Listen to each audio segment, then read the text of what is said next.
إن الحمد لله نحمده ونستعينه ونستغفره ونعوذ بالله من شرور أنفسنا ومن سيئات أعمالنا من يهده الله فلا مضل له ومن يضلل فلا هادي له وأشهد أن لا إله إلا الله وحده لا شريك له وأشهد أن محمدا عبده ورسوله يا أيها الذين آمنوا اتقوا الله حق تقاته ولا تموتن إلا وأنتم مسلمون يا أيها الناس اتقوا ربكم الذي خلقكم من نفس واحدة وخلق منها زوجها وبث منهما رجالا كثيرا ونساء واتقوا الله الذي تساءلون به والأرحام إن الله كان عليكم رقيبا يا أيها الذين آمنوا اتقوا الله وقولوا قولا سديدا يصلح لكم أعمالكم ويغفر لكم ذنوبكم ومن يطع الله ورسوله فقد فاز فوزا عظيما وإن خير الكلام كلام الله وخير الهدي هدي محمد صلى الله عليه وسلم وإن شر الأمور محدثاتها وكل محدثة بدعة وكل بدعة ضلالة وكل ضلالة في النار أما بعد. Donc aujourd'hui c'est le cours numéro 2 dans l'explication de ce livre qui est Kitab al-Tawhid, écrit par le Cheikh Mohammed ibn Abdul Wahhab, et c'est le sharh du Cheikh Salih al-Fawzan qui s'appelle I'anatul Mustafid bi Sharh Kitab al-Tawhid. Donc aujourd'hui on va commencer par expliquer, le Cheikh il a mentionné dans son introduction, il dit qu'il y a plusieurs ulama qui ont écrit des explications de ce livre. Donc le Cheikh il dit لقد نفع الله بهذا الكتاب وصار الطلاب يحفظونه والعلماء يشرحونه ويوضحونه. Donc il dit que ce livre-là, bon, il y a beaucoup de bienfaits dedans et beaucoup de gens ont profité de ce livre, parmi les étudiants, les gens qui étudient l'islam. Et qu'est-ce qu'ils font, c'est qu'ils font pas seulement le lire, mais en même temps ils le mémorisent. Ils mémorisent les preuves qui sont dedans du Coran et de la Sunna. Et ça c'est quelque chose en même temps que je m'invite à moi-même à faire, et ainsi que vous-même aussi, Inch'Allah, d'essayer de mémoriser les preuves qui sont mentionnées dans ce livre. Ok? Si vous n'avez pas le livre, le texte de base, je vais vous trouver des copies, puis je vais vous les donner, Inch'Allah. Comme ça, vous pourrez essayer de mémoriser les versets puis les hadiths qui sont dedans, et ça va être bon pour vous, Inch'Allah, dans l'avenir, pour essayer de mieux comprendre ce sujet qui est la base de l'islam, c'est-à-dire le tawhid. Et le cheikh il dit également que les ulama, ils ont non seulement ils ont lu le livre, mais ils ont aussi clarifié et expliqué le sens de ce livre-là dans d'autres livres. Donc c'est un livre qui a été grandement étudié. Le cheikh il dit وأول من شرحه حفيد المؤلف الشيخ سليمان ابن عبد الله بشرح واف ولكنه توفي رحمه الله قبل أن يتمه واسم شرحه تيسير العزيز الحميد. Donc le cheikh il dit que le premier qui l'a expliqué ce livre-là en détail, qui a fait le sharh, c'est le cheikh Sulayman ibn Abdullah, dans un sharh qui est vraiment détaillé. Ça s'appelle Taysir al-Aziz al-Hamid. C'est un sharh du livre de Kitab al-Tawhid très épais, hein, il a été publié, sauf que le cheikh est décédé avant de pouvoir terminer son explication. Donc qu'est-ce qui se passe dans les éditions qui existent actuellement de Taysir al-Aziz al-Hamid? À la fin, c'est pas le sharh de ce cheikh, c'est le sharh d'un autre, c'est-à-dire Abdurrahman ibn Hassan. Wa alaykum salam. Donc ils ont complété le sharh du cheikh Sulayman ibn Abdullah par le sharh de Abdurrahman ibn Hassan qu'on appelle Fath al-Majid, comme le cheikh il dit. فجاء حفيد الشيخ الآخر الشيخ عبد الرحمن ابن حسن فهذب هذا الشرح وأتمه واسم شرحه فتح المجيد. Donc un autre cheikh Abdurrahman ibn Hassan il a résumé le cheikh le sharh de Taysir al-Aziz al-Hamid, et il l'a complété et il l'a appelé Fath al-Majid. Ok? Ensuite le cheikh dit ثم اختصر هذا الشرح بعدة مختصرات منها مختصر الشيخ حمد ابن عتيق واسمه مختصره إبطال التنديد.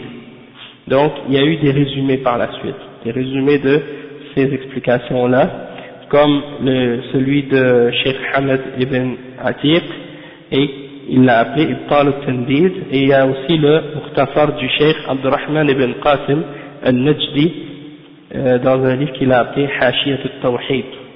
Et il y a également un autre Mukhtasar qui est celui de Sulayman ibn Hamdan, et également il a fait des explications aussi de ce livre-là. Puis il y a d'autres livres qui ont été écrits également dans ce sens-là. Puis dernièrement il y a les shuruh des ulama comme Cheikh Mohammed ibn Uthaymin qui a fait un sharh de ce livre, et également celui qu'on étudie maintenant, le sharh du Cheikh al-Fawzan. Et là il explique comment ce livre est apparu. Il dit درست هذا الكتاب في الرياض وفي الطائف أثناء الإجازة الصيفية، وكان بعض الطلاب يسجلون تلك الدروس، وتشاركهم إحدى دور التسجيل، وعندما انتهيت الكتاب والحمد لله وانتشرت تسجيلاته وكثرت علي الطلبات في تفريغها من الأشرطة وطباعتها على شكل شرح للكتاب، وكنت أرفض هذه الطلبات وأعتذر بأن الكتاب ولله الحمد قد شرح بشروح كثيرة وكافية وما جئت بجديد، إلا أنها لما كثرت عليها الطلبات في ذلك قلت لعل في تحقيق رغبة أصحابها خيرا وعسى أن تكرهوا شيئا وهو خير لكم، فأذنت بتفريغ الأشرطة وبكتابة ما فيها، وأشرفت على ذلك وهذبته ونقحته حسب استطاعتي، وها هو بين يديك أيها القارئ، فما وجدت فيه من خير فهو من الله، وما وجدت فيه من نقص أو خطأ فهو بسبب تقصيري وقصوري، وأنت تفعل خيرا إذا نبهتني وأعنتني على إصلاحه، وأسأل الله لي ولمن كان سببا في إخراج هذا الكتاب التوفيق للعلم النافع والعمل الصالح، وصلى الله على نبينا محمد وعلى آله وصحبه. Donc le Cheikh Saleh Al-Fawzan il explique que lui il a enseigné ce livre-là dans la ville de Riyad et à Taif en Arabie Saoudite durant les vacances d'été, parce qu'en Arabie Saoudite durant les vacances d'été, il y a toujours des programmes de cours qui sont organisés par les savants pour les élèves. Parce que durant l'été, il n'y a pas de cours, disons, des universités, tout le monde est en vacances. Donc tout le monde a du temps libre. Et donc, durant cette période, en été, il y a toujours des camps ou des camps d'été où les ulama se réunissent et tous les gens de l'Arabie Saoudite qui veulent venir étudier, ou même de l'extérieur parfois, ils peuvent s'arranger pour aller retrouver les ulama puis étudier avec eux ces différents livres dans différents sujets, différentes sciences. Et donc, parmi les cours qui ont été donnés par ce cheikh, c'est ce livre-là. Il dit qu'il a enseigné ce livre-là à des élèves et que ces cours-là ont été enregistrés. Ok? Et il y a des tasjilat, comme ils appellent. Tasjilat, c'est des des gens qui enregistrent les cours et les durus et les choses, et puis ils les vendent par la suite, les cassettes des cours. Donc eux, ils ont participé avec les élèves pour enregistrer ces cours sur des cassettes. Puis ils ont demandé par la suite au chef de leur donner la permission pour transcrire les cours des cassettes, de les mettre sur papier, ok, et puis de le faire publier par la suite. Mais le chef au début il a refusé. Il a dit que le livre a déjà été expliqué par plusieurs parmi les ulama avant, donc c'est pas nécessaire. Tout a déjà été dit, puis j'ai rien amené de nouveau. Donc on n'a pas besoin de faire publier ce livre-là. Toutefois, les gens ont continué à persister, à demander toujours au chef de faire sortir le livre, et donc finalement il s'est dit à lui-même, bon, peut-être qu'il y a quelque chose de bon dans le fait de faire publier ça, et donc il a accepté leur demande, et il a mentionné le verset, wa alaykum salam wa rahmatullahi wa barakatuh, il a mentionné le verset 216 dans Surat al-Baqarah qui dit, il se peut qu'il y ait quelque chose que vous n'aimez pas, et qu'il y ait un bien dedans pour vous. Donc il a permis de transcrire ces cassettes-là, et puis lui il a vérifié tout ça, puis il a corrigé des choses, il a enlevé des choses selon sa capacité, et donc voilà le livre, il dit voilà le livre, et il dit si tu trouves un bien dedans, ça vient d'Allah, et si tu trouves quelque chose qui est incorrect ou qui est pas bon, c'est à cause de mon manquement, et donc le bien que tu pourrais faire c'est de m'avertir ou de m'informer de cette erreur pour que je puisse le corriger. Et il dit je demande à Allah pour moi et pour vous le tawfiq pour le ilm nafi' et les bonnes œuvres, la connaissance bénéfique et les bonnes œuvres. Et donc ça c'est le cheikh qui a écrit cette explication là. Puis là il commence le livre, il dit muqaddimatu sharih, il dit bismillahir rahmanir rahim, alhamdulillahi rabbil alamin, wa sallallahu wa sallama ala nabiyyina Muhammad wa ala alihi wa sahbihi ajma'in, wa ba'd. فإن عقيدة التوحيد هي أساس الدين، وكل الأوامر والنواهي والعبادات والطاعات كلها مؤسسة على عقيدة التوحيد التي هي معنى شهادة أن لا إله إلا الله وأن محمدا رسول الله، الشهادتان اللتان هما الركن الأول من أركان الإسلام، فلا يصح عمل ولا تقبل عبادة ولا ينجو أحد من النار ويدخل الجنة إلا إذا أتى بهذا التوحيد وصحح العقيدة. الشيخ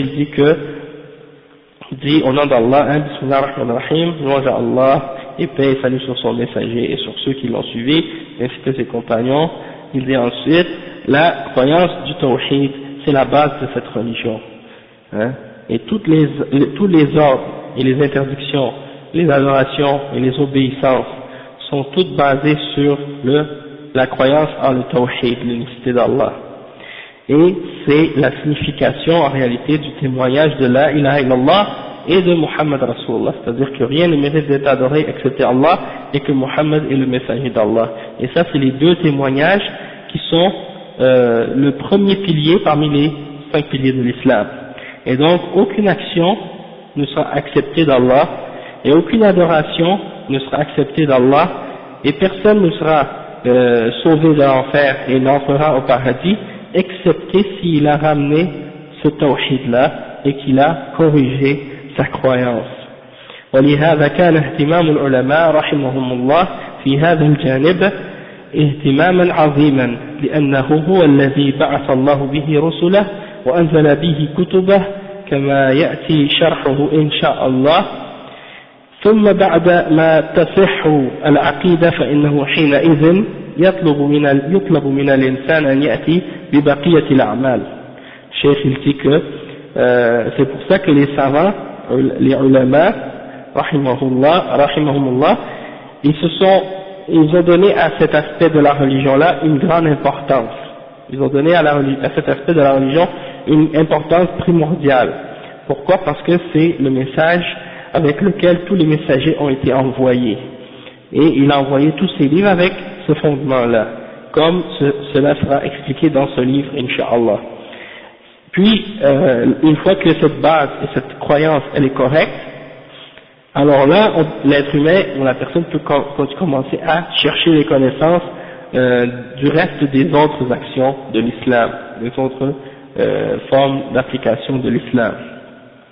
ولهذا سيأتي في الحديث أن النبي صلى الله عليه وسلم لما بعث معاذا إلى اليمن قال له إنك تأتي قوما من أهل الكتاب فليكن أول ما تدعوهم إليه شهادة أن لا إله إلا الله وأن محمدا رسول الله فإنهم أطاعوك لذلك فعلمهم أن الله افترض عليهم 5 صلوات في اليوم والليلة إلى آخر الحديث. Le cheikh il dit que c'est pour ça que plus tard on va mentionner le hadith du prophète sallallahu alayhi wa sallam lorsqu'il a envoyé Mu'adh ibn Jabal au Yémen. Et qu'est-ce qu'il a dit? Parce que les gens du Yémen, ce sont des gens du livre, c'est-à-dire c'est des chrétiens et des juifs. Ils ont reçu un livre avant, c'est-à-dire ils ont reçu la Torah et l'évangile. Donc c'est des gens qui ont reçu un livre auparavant. Et le prophète sallallahu alayhi wa sallam a dit à Mu'adh que la première chose à laquelle tu les appelles soit de témoigner que rien ne mérite d'être adoré excepté Allah, le Créateur, et que Muhammad sallallahu alayhi wa sallam est le messager d'Allah. S'ils t'obéissent dans ça, alors ensuite de ça, apprends-leur que Allah leur a ordonné de faire 5 prières par jour et durant la nuit. Donc ça c'est le hadith. Ensuite le cheikh dit وَالشَّاهِدُ مِنْهُ فَلْيَكُنْ أَوَّلَ مَا تَدْعُوهُمْ إِلَيْهِ شَهَادَةُ أَنْ لَا إِلَهَ إِلَّا اللَّهِ. Il dit qu'est-ce qu'on veut mentionner, qu'est-ce qu'on veut dire en mentionnant ce hadith? C'est la partie qui dit que la première chose à laquelle tu dois les appeler, c'est de témoigner que la ilaha illallah. Rien ne mérite d'être adoré excepté Allah, celui qui nous a créés. Ok? Et ensuite il dit, وقال صلى الله عليه وسلم أمرت أن أقاتل الناس حتى يقولوا لا إله إلا الله فإذا قالوها عصموا مني دماءهم وأموالهم إلا بحقها وحسابهم على الله. Le cheikh il dit que le prophète sallallahu alayhi wa sallam a dit, on m'a commandé de combattre les gens jusqu'à ce qu'ils disent que rien ne mérite d'être adoré excepté Allah, et lorsqu'ils l'ont dit, ils seront protégés contre moi dans leurs biens et dans leur vie, excepté pour un de ses droits, pour son droit, et c'est leur jugement appartient à Allah subhanahu wa ta'ala. C'est-à-dire une fois que tu as dit la ilaha illallah, ta personne et tes biens sont protégés. Mais si tu contredis un des droits de ce témoignage, eh bien là tu sors de cette protection. Et après il dit wa hisabuhum ala Allah. C'est pour dire que c'est la première chose à laquelle c'est la première chose que le prophète sallallahu alayhi wa sallam a appelé les gens, c'est de témoigner de la ilaha illallah. C'est la priorité dans l'islam. Le témoignage que rien ne mérite d'être adoré en dehors du Créateur, en dehors d'Allah subhanahu wa ta'ala. Après le cheikh il dit فدل هذا على أن عقيدة التوحيد هي الأساس الذي يجب العناية به أولا قبل كل شيء ثم بعدما يتحقق فإنه يتوجه إلى بقية أمور الدين وأمور العبادات. Cheikh il dit que ça montre que la croyance en At-Tawhid, l'unicité d'Allah, c'est la base. Et c'est là-dessus qu'il faut se concentrer avant toute autre chose. Et une fois qu'on a réalisé et qu'on a compris comme il faut et complètement cette base-là, on peut par la suite se diriger vers le reste des affaires de la religion et des formes d'adoration. Ok? Malheureusement, parfois, qu'est-ce qui se passe aujourd'hui? C'est qu'il y a des gens qui prennent le tawhid comme une chose secondaire dans l'islam. Ils en parlent uniquement en dernier, ou bien même ils en parlent mais juste comme en passant par-dessus rapidement. Hein? Et on voit souvent ça dans des livres, par exemple, qu'on donne à des convertis à l'islam. Si vous regardez des livres qui sont donnés à des gens qui sont convertis nouvellement dans l'islam, ou bien des non-musulmans, on leur donne des livres pour leur faire comprendre l'islam, et bien vous allez voir que souvent quand ils parlent des 5 piliers de l'islam, eh bien il y a 1 ou 2 pages qui parlent du premier pilier, c'est-à-dire la foi en Allah, hein, l'unicité d'Allah, le shahada de la ilaha illallah et de Muhammad Rasulullah. Ça c'est expliqué en 2 pages. Après vous allez voir l'explication par exemple de la prière dans l'islam, là vous allez voir qu'il y a 15 pages. Et quand vous allez voir le jeûne du Ramadan, là vous allez voir qu'il y a 10 pages. Quand vous allez voir la zakat, vous allez voir qu'il y a 7-8 pages. Mais quand c'est la question de la ilaha illallah, il y a 1 ou 2 pages seulement. Et ça donne aux gens qui ne sont pas musulmans ou bien qui sont nouvellement convertis à l'islam, ça leur donne l'impression que cet aspect de la religion-là n'est pas très important ou bien pas aussi important que ça en a l'air. Hein, parce qu'on n'a pas donné beaucoup d'explications à ce sujet-là. D'accord? Donc ça devrait être le contraire. S'il y a 10 pages sur la salat, il doit y avoir 50 pages sur la ilaha illallah. Et après, ainsi de suite. Parce que c'est la base de l'islam. si t'as pas bien compris le tawhid, l'unicité d'Allah, eh bien ta prière elle ne vaut rien, ton jeûne ne vaut rien, ta zakat ne vaut rien, ton hajj ne vaut rien. C'est pour ça que c'est très important que ton tawhid il soit bien compris. Et c'est pas juste dire je crois qu'il y a un seul Dieu, je crois qu'il y a un seul créateur. C'est pas ça seulement de comprendre le tawhid. Le tawhid est beaucoup plus profond et beaucoup plus compliqué que ça. En fait, il n'est pas compliqué, mais il est beaucoup plus, disons, détaillé que ça. Il y a beaucoup d'aspects. D'accord? Et alhamdulillah, et l'ignorance déjà à propos du tawhid aujourd'hui, c'est justement parce que on n'a pas assez donné d'importance à ce sujet-là dans l'enseignement de l'islam. Et c'est pour ça que quand vous parlez avec des musulmans, vous rencontrez des musulmans, que ce soit à l'école, au travail, n'importe où, hein, tout le monde dit oui moi je connais ma religion, oui moi je connais l'islam. Mais posez-leur juste quelques questions. Hein. Demandez-leur par exemple c'est quoi la base de l'islam. Et parfois c'est difficile de trouver la réponse. C'est difficile de trouver quelqu'un qui va donner la bonne réponse. S'ils réussissent à trouver la bonne réponse, c'est-à-dire que la base de l'islam c'est la ilaha illallah et Muhammad Rasulullah, demandez-leur de vous dire c'est quoi les conditions de ce témoignage. C'est quoi les 7 conditions de la ilaha illallah. Et la plupart d'entre les musulmans, ils vont pas pouvoir vous répondre. Parce qu'ils connaissent pas les conditions de la ilaha illallah. Et demandez-leur également, c'est quoi les 3 catégories du tawhid. Ok? Et la plupart, ils ne savent pas les 3 catégories du tawhid. Et demandez-leur par la suite, quelles sont les 10 choses qui annulent le témoignage de la ilaha illallah. Les choses que si quelqu'un les fait, ou les dit, ou les croit, il va annuler son témoignage de la ilaha illallah. Et vous allez voir que la plupart des musulmans à qui vous allez parler, ils ignorent ces choses-là. Alors, c'est pour vous dire que si des gens ils ignorent ces choses-là, ça veut dire qu'ils n'ont pas compris encore comme il faut les fondements de l'islam, c'est-à-dire les fondements de la ilaha illallah, de tawhid. Et donc c'est pour ça que les gens ont pris pour acquis qu'ils ont connu l'islam, qu'ils ont compris l'islam, que le tawhid c'est facile, ou bien que tout le monde connaît le tawhid, on n'a pas besoin d'en parler. Alors qu'en réalité on voit que c'est pas vrai. Il y a une grande ignorance dans le monde musulman actuellement à propos du tawhid, et en réalité c'est ça la cause de tous nos problèmes actuellement. Tous nos problèmes politiques, économiques, sociaux, dans tout le monde entier, dans tous les pays musulmans, partent fondamentalement et essentiellement de notre ignorance du tawhid et de la ilaha illallah. Hein? Et c'est pour ça que le prophète sallallahu alayhi wa sallam, il a passé 13 ans à Mecca à expliquer juste ce témoignage-là à ses sahaba. Il n'y avait même pas encore l'obligation des autres piliers de l'islam encore. Hein? Concentration sur ce point-là. Donc le noyau, il s'est bâti autour de cette question. Puis après, quand les autres ordres et les autres commandements sont arrivés, eh ben, les choses étaient déjà établies. Et donc c'est ça qu'il faut comprendre. Ça ne veut pas dire qu'on n'explique pas les autres aspects de l'islam, on les explique également. Toutefois, on donne une priorité à ça puisque c'est la base. D'accord? Le chef il dit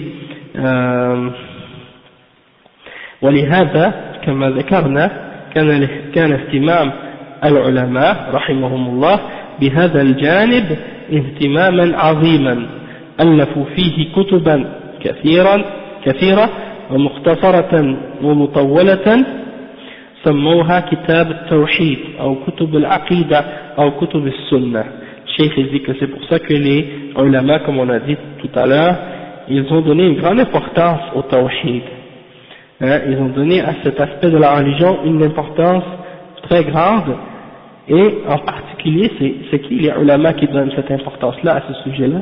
C'est les ulama de Ahl Sunnah wal Jama'a qui suivent la compréhension des salaf salih. Parce que les autres ulama qui sont sur une bid'a ou qui sont pas sur la sunna, pour eux, le tawhid c'est pas une priorité. Et c'est pour ça, actuellement, peut-être que le tawhid, on ne lui donne pas une grande importance, parce que chez les gens de bid'a, le tawhid n'a pas la même signification que pour les gens qui sont sur la sunna. Le tawhid, chez les gens de bid'a, ça a une autre signification complètement différente. Et ça, on va y revenir, Inch'Allah. Mais déjà, on en a parlé déjà dans d'autres cours. Mais chez les gens de bid'a, juste pour vous donner une petite idée, pour eux, le tawhid, ça se limite à dire qu'il faut croire qu'il y a un seul créateur, et qu'il y a un seul Dieu. Une fois que tu as dit ça, ça y est, c'est fini. Hein? Ensuite, les autres aspects, c'est pas important pour eux. Donc ça veut dire que s'ils trouvent quelqu'un en train d'adorer un homme près d'une tombe, en train d'évoquer un mort, ou de prendre un intermédiaire entre lui et Allah, ou de demander une intercession à un mort, hein, ils vont pas dire que ça c'est shirk, et que c'est une chose qui est contraire avec le tawhid. Parce que pour eux c'est correct. C'est-à-dire, même s'il y en a qui vont dire c'est pas correct, ils vont pas dire que ça rentre ça arrive au niveau du shirk, et que ça annule ton tawhid. Ils vont juste dire ça c'est pas correct, c'est des ignorants. Et ils vont les laisser faire.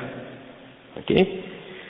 Donc c'est un exemple, pourquoi les gens sont dans l'ignorance sur le tawhid. Et également si tu parles des noms et des attributs, eh bien la plupart ils nient la signification des noms et des attributs d'Allah. Et donc, le tawhid pour eux ça revient à dire, il y a un seul créateur, si tu crois ça t'es mu'min, peu importe qu'est-ce que tu fais par la suite d'actes ou de paroles de shirk. Donc, les ulama, le cheikh, ils ont toujours, les vrais ulama, les ulama d'Ahl Sunnah wal Jama'a, hein, qui sont sur la voie des salaf salih, ils ont écrit et ils ont expliqué le tawhid. Ils ont écrit des livres qui s'appellent Kitab al-Sunnah, ou Kitab Kutub al-Aqida, ou Kutub al-Tawhid, pour expliquer le fondement de l'islam et les bases de la Sunnah. Il dit, ومن هذه الكتب هذا الكتاب الذي بين أيدينا وهو كتاب التوحيد. Ça c'est un parmi les livres de ce genre, c'est-à-dire ce livre-là qui s'appelle Kitab al-Tawhid, الذي هو حق الله على العبيد. Ça c'est le titre au complet. Kitab al-Tawhid الذي هو حق الله على العبيد. C'est-à-dire que le tawhid c'est le droit que Allah a sur ses serviteurs. C'est le droit que Allah a sur ses serviteurs. Ça c'est basé sur le hadith de Mu'adh ibn Jabal quand il était sur un âne avec le prophète sallallahu alayhi wa sallam. Hein? Il a dit, le prophète sallallahu alayhi wa sallam lui a demandé, est-ce que tu sais quel est le droit que Allah a sur ses serviteurs et le droit que les serviteurs ont sur Allah? Il a dit, Allah et son messager savent, c'est mieux. Il a dit, le droit que Allah a sur ses serviteurs, c'est qu'il l'adore lui seul et qu'il ne lui donne aucun associé. Et le droit des serviteurs sur Allah, c'est qu'une fois qu'ils ont adoré Allah lui seul, sans lui donner d'associé, qu'il les fasse rentrer dans son paradis. Ok? C'est ça le hadith, et on va l'expliquer parce qu'il va venir plus tard, Inch'Allah. Le cheikh dit, تأليف الشيخ المجدد في القرن الثاني عشر من الهجرة النبوية الشيخ محمد بن عبد الوهاب رحمه الله.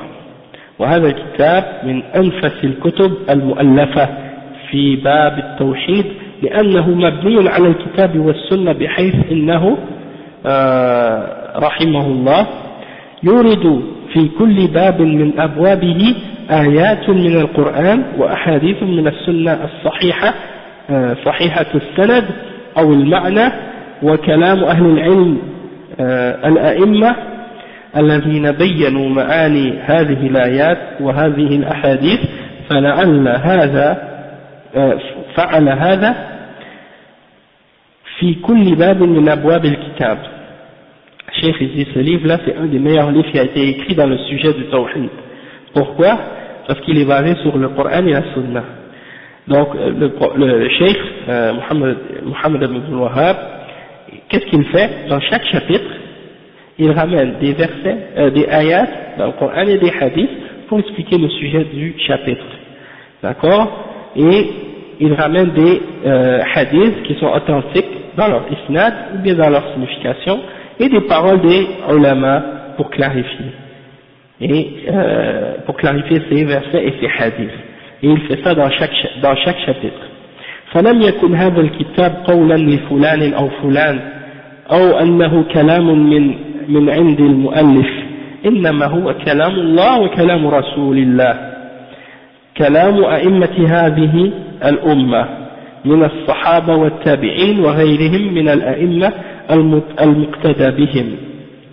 Donc le cheikh il dit que ce livre-là, c'est pas les paroles d'un tel ou d'un tel parmi les personnes. Quelqu'un ne peut pas prendre le livre de Kitab al-Tawhid et dire ah c'est les paroles d'un tel ou d'un tel, ou les paroles de Muhammad ibn Abdul Wahhab lui-même. Non, c'est les paroles qui sont tirées directement du Coran et des paroles du prophète sallallahu alayhi wa sallam, et des paroles des imams parmi les tabi'in et les sahaba et les tabi'in et d'autres parmi les imams que les musulmans ont reconnus et qu'ils suivent. Le cheikh dit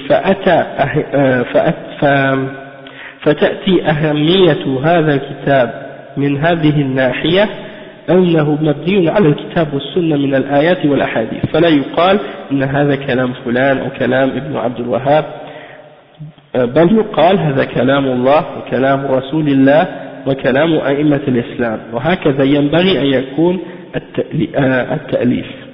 Donc c'est ça ce qu'il reporte, et c'est ça qui donne à ce livre-là son importance, parce qu'il est entièrement tiré du Coran et de la Sunna et des hadiths et des ayats, et donc c'est pas les paroles d'un tel ou d'un tel, c'est les paroles d'Allah et de son messager et des imams de l'islam, et c'est comme ça que les livres doivent être.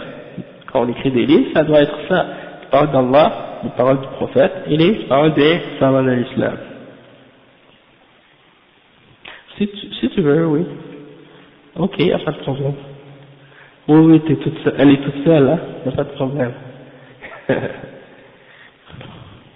Donc le cheikh dit, قال الشيخ شيخ الإسلام محمد ابن عبد الوهاب بسم الله الرحمن الرحيم الباب الأول كتاب التوحيد.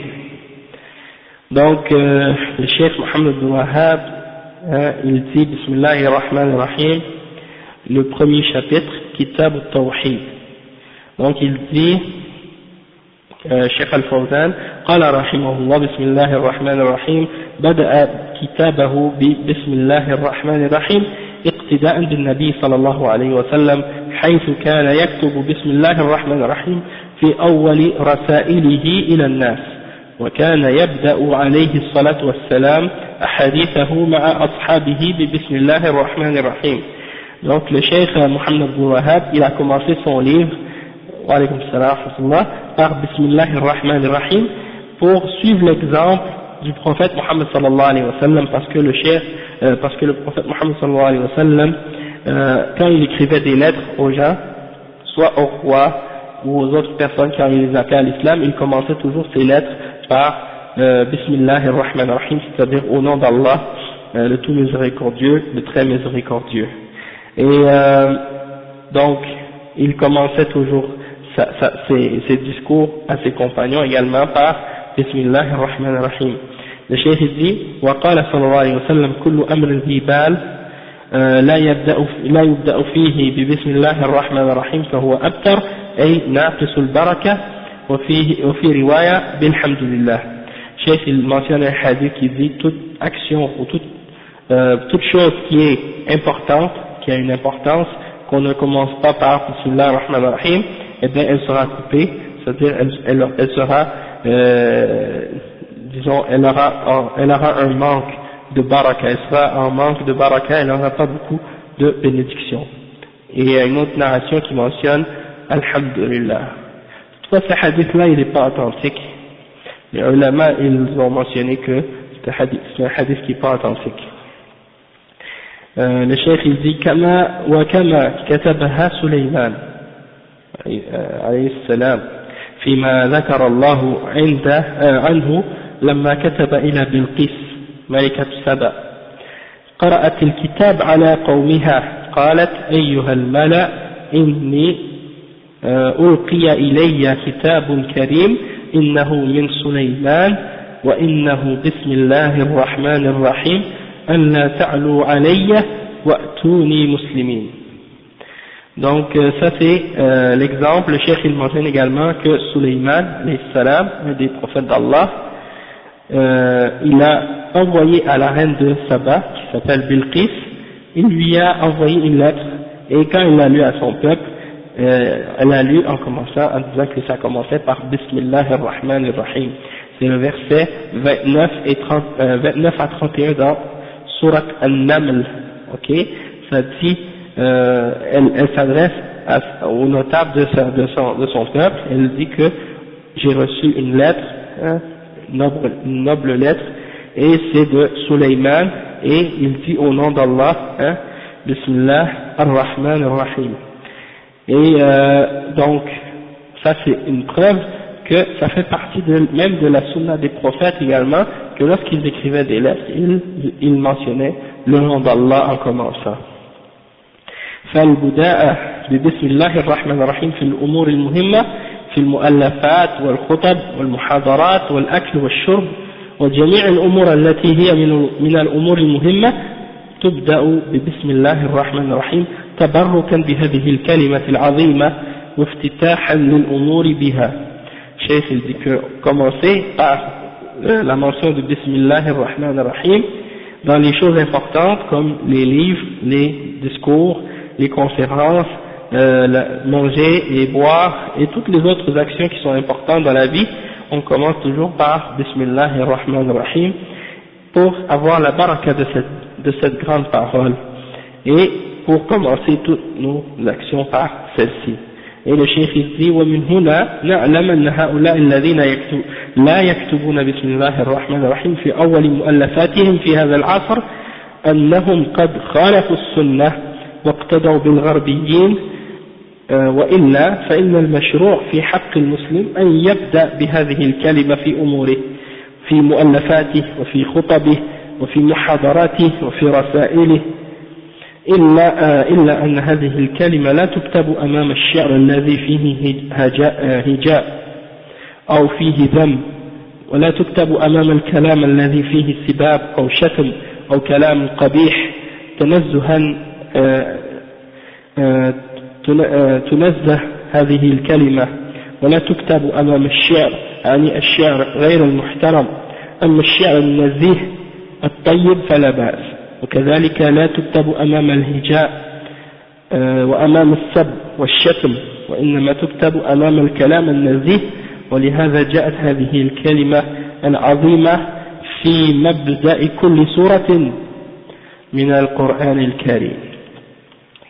Le cheikh il dit que on peut savoir maintenant à partir de ça que les gens parmi les écrivains, les auteurs contemporains qui ne commencent pas leurs écrits par Bismillah ar-Rahman ar-Rahim, et bien eux c'est comme s'ils suivent les occidentaux quand ils écrivent. La méthode des occidentaux quand ils écrivent c'est ils disent pas Bismillah ar-Rahman ar-Rahim. Donc on peut voir qu'ils suivent cet exemple. Et sinon c'est commandé pour un musulman de commencer ses paroles et ses choses par Bismillah ar-Rahman ar-Rahim dans ses écrits, dans ses discours, dans ses conférences, et dans ses textes, etc. Il commence par Bismillah ar-Rahman ar-Rahim. Sauf que le cheikh il mentionne, il dit que par contre dans les mauvaises paroles, si c'est quelque chose que tu écris, un texte ou un poème qui contient des attaques ou des insultes ou des paroles mauvaises, de pas écrire Bismillah ar-Rahman ar-Rahim pour, disons, pour pas mélanger les choses, parce que Bismillah ar-Rahman ar-Rahim c'est pour le bien, pour donner une bénédiction à ce que tu écris, et si tu vas dire des mauvaises paroles ou tu vas dire des insultes, eh ben tu peux pas rajouter disons Bismillah ar-Rahman ar-Rahim au début de cette parole là, parce que c'est pas une parole respectable ou une bonne parole, d'accord? Donc il dit que tu l'écris devant le poème si c'est un poème qui mentionne des bonnes choses, mais si c'est des paroles qui sont remplies d'insultes ou des attaques, et dans ce cas-là tu mentionnes pas Bismillah ar-Rahman ar-Rahim pour montrer un respect à cette parole-là.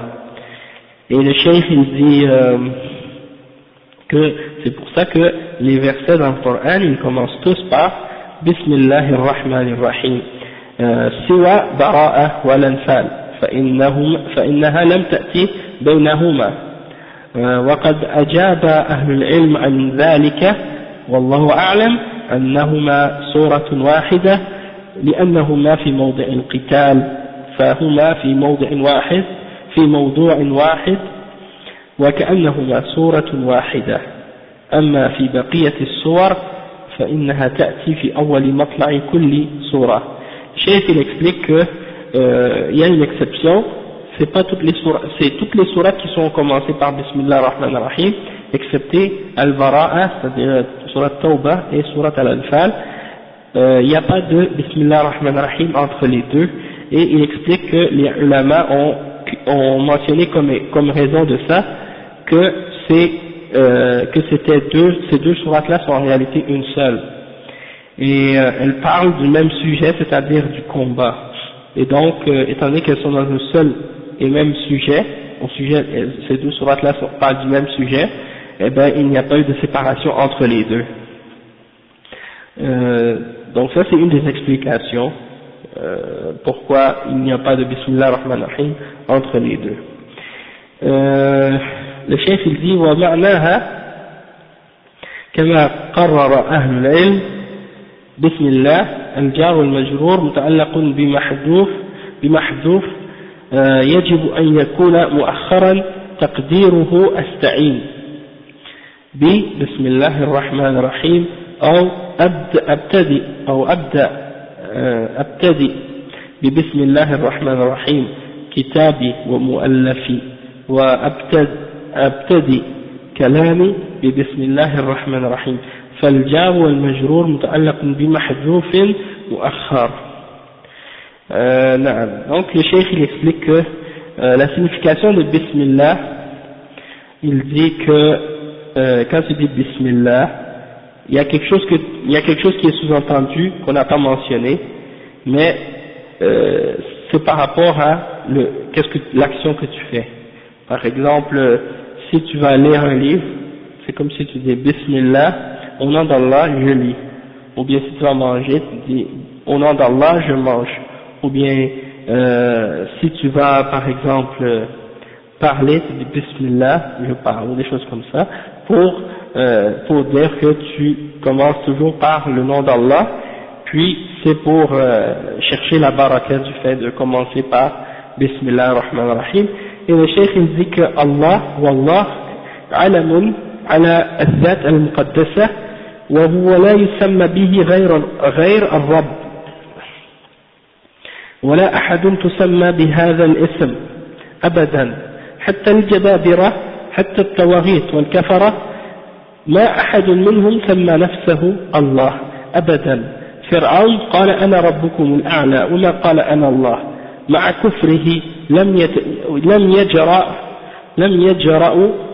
يجرأ أن يسمي نفسه هذا الاسم الله وإنما هذا خاص بالله subhanahu wa ta'ala. Donc le cheikh il dit que Allah c'est un nom propre qui appartient à Allah seul et personne d'autre ne peut s'appeler par ce nom là et personne ne l'a jamais fait, même parmi les Jababira, c'est-à-dire les tyrans et les gens qui rejettent la foi et qui opposent la vérité parmi les mécréants, aucun d'entre eux ne s'est appelé Allah. Même Pharaon qui avait osé dire je suis votre Seigneur le Très-Haut, il n'a pas osé dire je suis Allah, malgré sa mécréance. Il n'a pas osé aller jusqu'à cette limite, à dépasser cette limite là. Parce que Allah c'est le nom qui est particulier pour Allah seul. Et malheureusement, il y a des gens qui ont osé aujourd'hui s'appeler comme ça, parmi des groupes d'égarés. Mais peut-être vous les avez jamais entendu parler d'eux. Il y a un groupe qui s'appelle les Black Muslims, ils se donnent le nom de Nation of Islam, mais ils n'ont rien à voir avec l'islam. C'est des noirs nationalistes qui sont racistes et qui croient que Dieu est un homme, qui est venu à Détroit, au Michigan, pour enseigner aux noirs la religion.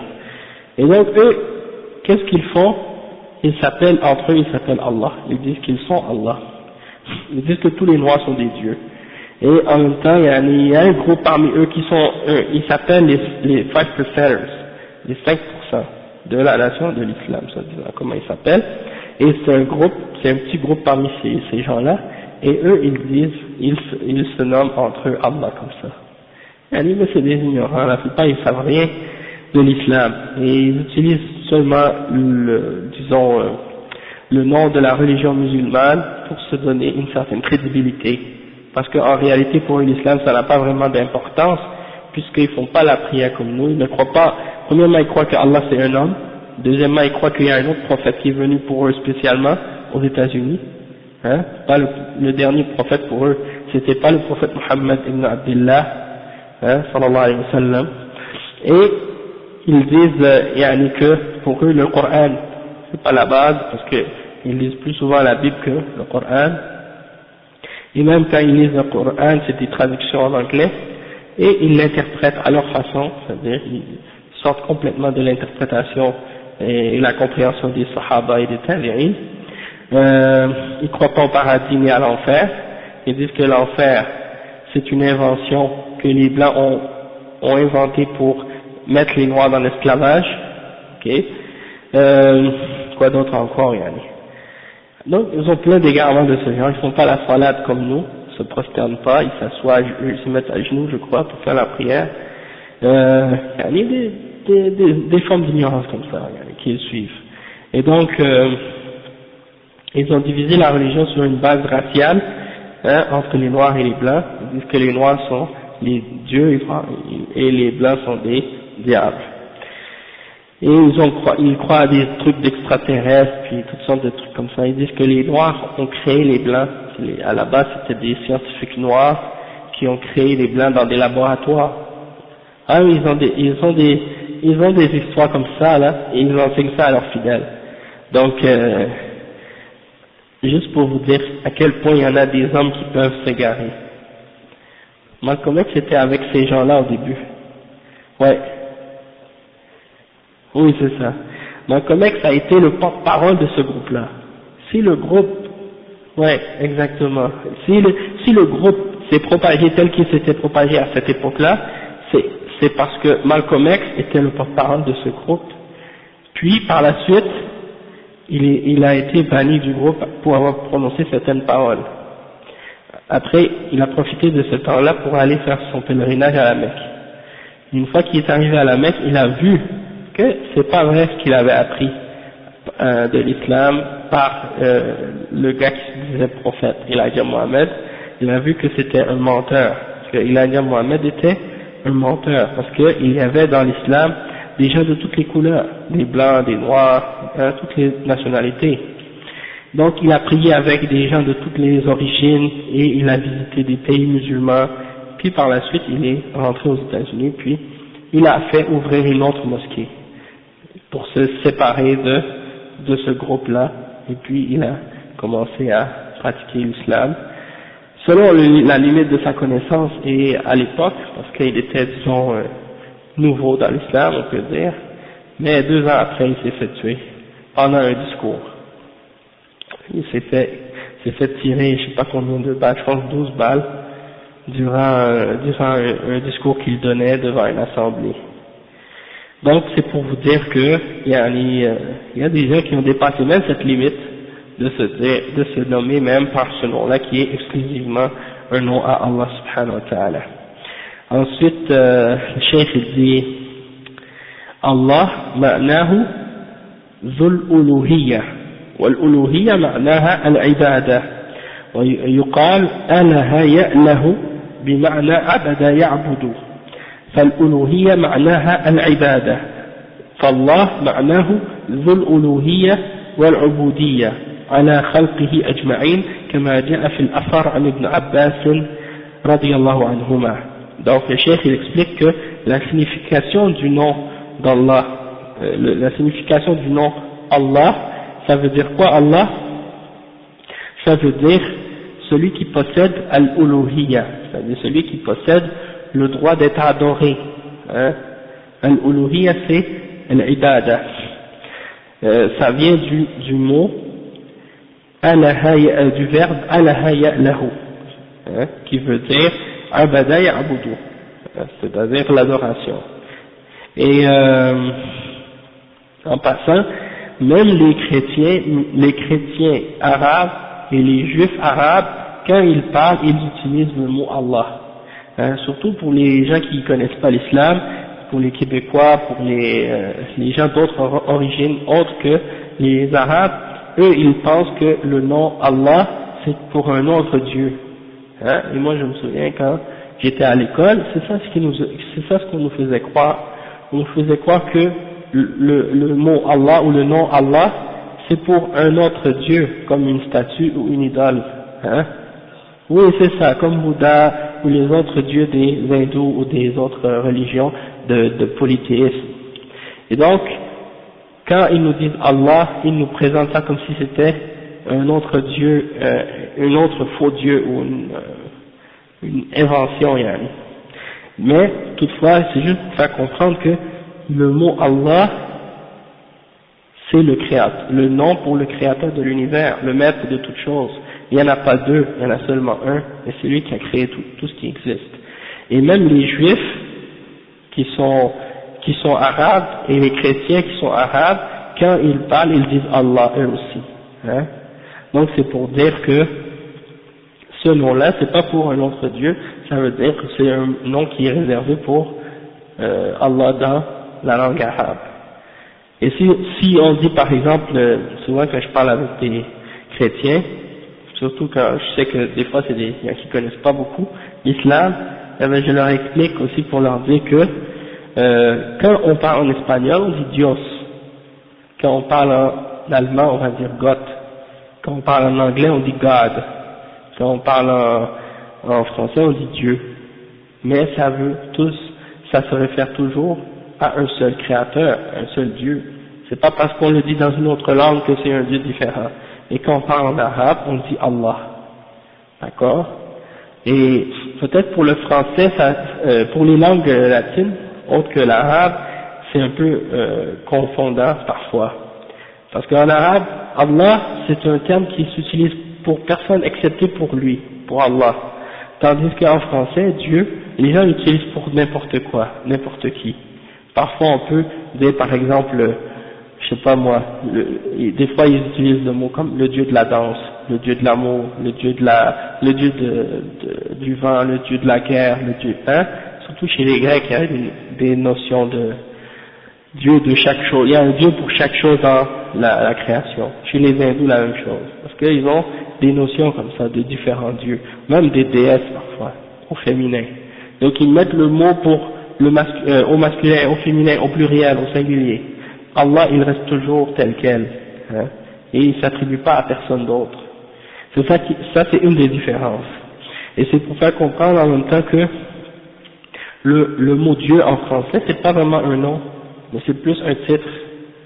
C'est-à-dire un titre qu'on attribue à quelqu'un, ou à quelque chose. Et en réalité, ça a plus la signification de Ilah. Si tu dis par exemple Dieu, c'est plus proche de Ilah, dans le sens quelque chose que les gens adorent.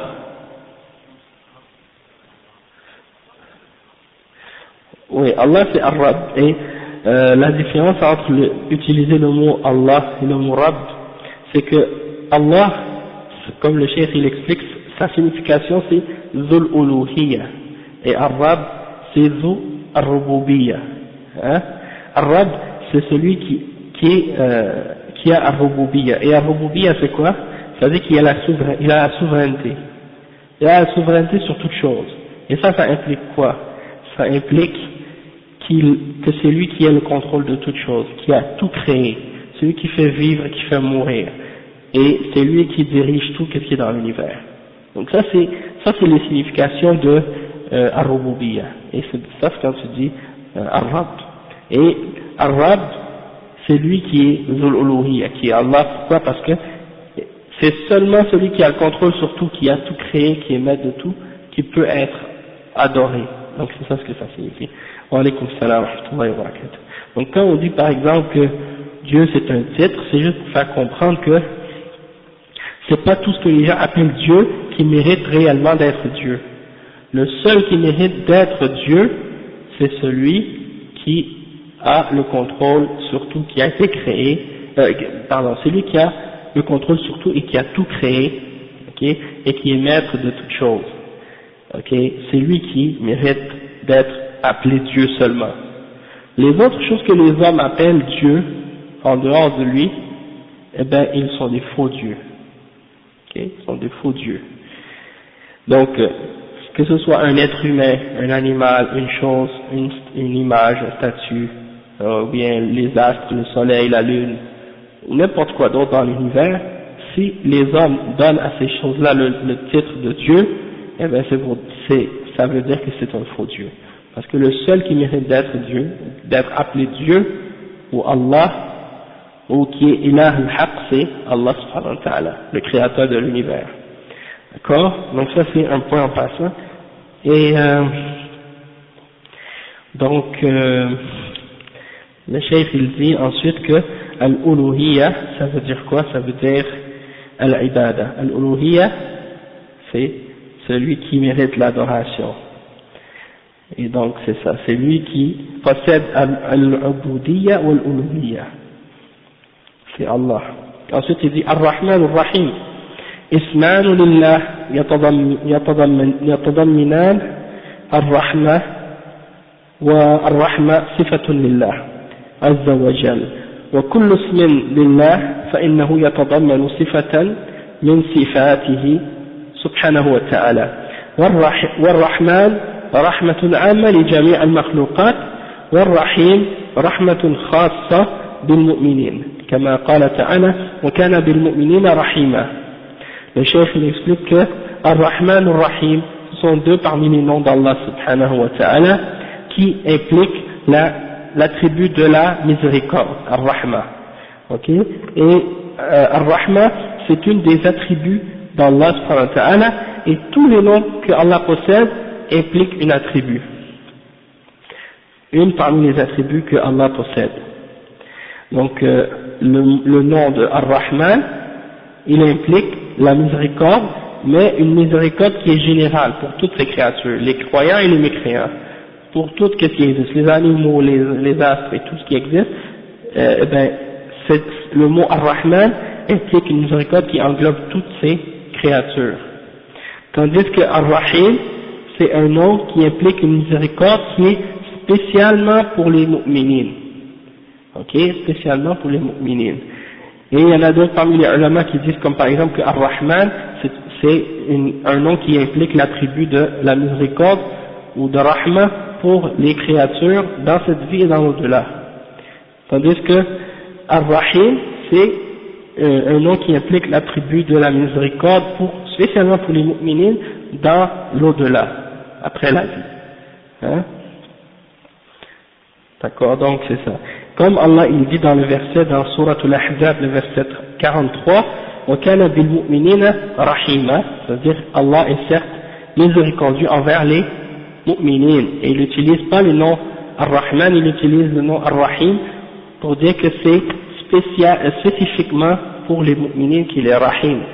Toutefois, il n'a pas dit qu'il est Rahman envers les mu'minines, parce qu'il est Rahman envers toute la création, envers les croyants et les mécréants. Mais pour les mu'minines, c'est une miséricorde spéciale et particulière. Le cheikh dit فالرحمن رحمة عامة لجميع المخلوقات حتى الكفار والبهائم والدواب إنما تعيش برحمة الله وسخر الله بعضها لبعض من رحمته فهي رحمة عامة لجميع الخلق بها يترحمون حتى إن البهيمة ترفع رجلها عن ولدها رحمة به. Donc le cheikh il explique que le nom de Allah Ar-Rahman ça implique une miséricorde qui est générale pour toutes ces créatures, les croyants et les non-croyants, les non-croyants et même les bêtes et les animaux aussi. Et même ces créatures-là, les êtres humains, les animaux, ils vivent uniquement par la miséricorde d'Allah. Et Allah subhanahu wa ta'ala a assujetti certaines d'entre ces créatures-là aux autres par la miséricorde d'Allah. Et également, il dit que c'est une miséricorde pour toute la créature, qui est générale pour toute la créature, et c'est par cette miséricorde-là qu'ils se font miséricorde les uns envers les autres. Même l'animal, hein, que ce soit une vache ou un autre animal, hein, s'il a posé sa patte sur son petit, il la soulève pour pas faire mal à son petit. Cette miséricorde-là qu'il a mise dans les animaux même, les uns envers les autres. C'est à cause de cette miséricorde d'Allah, c'est à cause de cette miséricorde d'Allah que l'animal a miséricorde pour son petit. Et les êtres humains entre eux, etc. Donc ça c'est un exemple des effets de cet attribut d'Allah subhanahu wa ta'ala. Ensuite le cheikh dit Amma Rahim فإنه رحمة خاصة بالمؤمنين وكان بالمؤمنين رحمة والرحمة صفة من صفات الله عز وجل تليق بجلاله سبحانه وتعالى ليست كرحمة المخلوق وإنما هي كسائر صفاته نصفه بها كما وصف بها نفسه وصف نفسه بها ولكن لا نشبه رحمته سبحانه وتعالى برحمة خلقه ثم قال بعد ذلك كتاب التوحيد. Cheikh il dit Ar-Rahim c'est spécialement pour les croyants. Ensuite il dit que la miséricorde c'est une des attributs d'Allah et elle convient à sa majesté. Et elle n'est pas comme la miséricorde des créatures. Et c'est la même chose pour tous les attributs d'Allah subhanahu wa ta'ala. Quand on parle des attributs d'Allah subhanahu wa ta'ala, si on dit qu'Allah il s'est décrit comme étant Ar-Rahman, Ar-Rahim et qu'il a comme attribut Ar-Rahma, eh bien il ne faut pas s'imaginer que la miséricorde ou la Rahma d'Allah elle est comparable à celle des créatures. Elle est différente de celle des créatures dans le sens que la miséricorde des créatures convient à la créature et la miséricorde d'Allah elle convient à Allah. Et il n'y a pas de ressemblance entre les deux. D'accord? Donc c'est ça. Et c'est la même chose pour les autres attributs également. Ensuite il dit, le cheikh, donc après le cheikh il commence Kitab al-Tawhid, c'est-à-dire le livre du Tawhid. Et là ça c'est le titre du livre. Donc je pense qu'on va s'arrêter ici.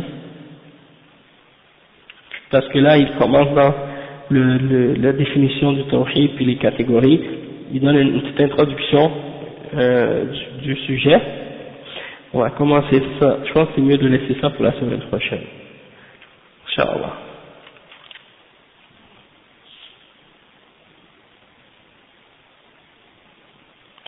D'accord, donc on va s'arrêter. Subhanakallahumma wa bihamdik. Ashhadu an la ilaha illa anta. Astaghfiruka wa atubu ilayk. Wa fiikum baraka inshallah.